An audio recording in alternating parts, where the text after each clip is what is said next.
Daya Nayak encounter specialist, ಮೂಲತಃ ಕರ್ನಾಟಕದವರು, ಮುಂಬೈನಲ್ಲಿರುವಂಥವ್ರು, ಸುಮಾರು ಎನ್ಕೌಂಟರ್ ಮಾಡಿದಂಥವ್ರು. ಇವರ ಕೈಗೆ ಈ ಕೇಸನ್ನು ಕೊಡ್ತಾರೆ. ಹೀಗಾಗಿ ಇವರ ತಂಡ ಮೊನ್ನೆ ಈ ವ್ಯಕ್ತಿನ ಬೆನ್ನಟ್ಟುತ್ತೆ, ಎಲ್ಲಿ ಹೋಗ್ತಾನೆ, ಎಲ್ಲಿ ಬರ್ತಾ ಇದ್ದಾನೆ ಅಂತ ಹೇಳಿ. ವಿಜಯದಾಸ್ ಅಂದ್ಕೊಳ್ಳೆ ಅವನ ಮನೆಗಳು ಅಥವಾ ಇನ್ನೊಂದು ಎಲ್ಲೋ ಇರಬೇಕಲ್ಲ, ಪೂರ್ವ ತನಿಖೆಗೆ ಇಳಿದಾಗನೇ ಗೊತ್ತಾಗೋದು ಇವನ ಹೆಸರು ವಿಜಯದಾಸ್ ಅಲ್ಲ. ಮಾನ್ಯ ವೀಕ್ಷಕರೇ, ಅಳಿದು ಉಳಿದವರು ಕಂಡಂತೆ ಸ್ವಾಗತ ಸುಸ್ವಾಗತ.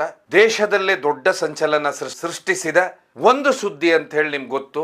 ಅದೇನಂತ ಹೇಳಿದ್ರೆ 16ನೇ ತಾರೀಕಿನ ದಿವಸ ಅಂದ್ರೆ ಬೆಳಗ್ಗೆ ಆ ಸುದ್ದಿ ಯಾವ್ದಂದ್ರೆ ನೀವೆಲ್ಲ ಕೇಳಿರ್ತೀರಾ, ಖ್ಯಾತ ನಟ ಬಾಲಿವುಡ್ಡಿನ ಸೈಫ್ ಅಲಿ ಖಾನ್ ಅವ್ರ ಮೇಲೆ ಮಾರಣಾಂತಿಕವಾಗಿ ದಾಳಿ, ಮನೆಯಲ್ಲಿ ದರೋಡೆ ಮಾಡ್ಲಿಕ್ಕೆ ಬಂದಂತ ವ್ಯಕ್ತಿಯಿಂದ ದಾಳಿ ಅನ್ನುವಂಥದ್ದು ಒಂದು ಕಡೆ ಅವತ್ತು ಬೆಳಗ್ಗೆ ಸುದ್ದಿ ಹರಡಿದ್ರೆ, ಭೀಕರವಾಗಿ ಚಾಕು ಇರಿತ ಸೀರಿಯಸ್ ಆಗಿದ್ದಾರೆ ಅನ್ನುವಂತ ಒಂದು ಸುದ್ದಿ ಹರಡಿದ್ರೆ, ಇನ್ನೊಂದು ಕಡೆ ಬಿಷ್ಣೋಯಿ ಗ್ಯಾಂಗ್ ಅವ್ರ ಮೇಲೆ ದಾಳಿ ಮಾಡ್ತು.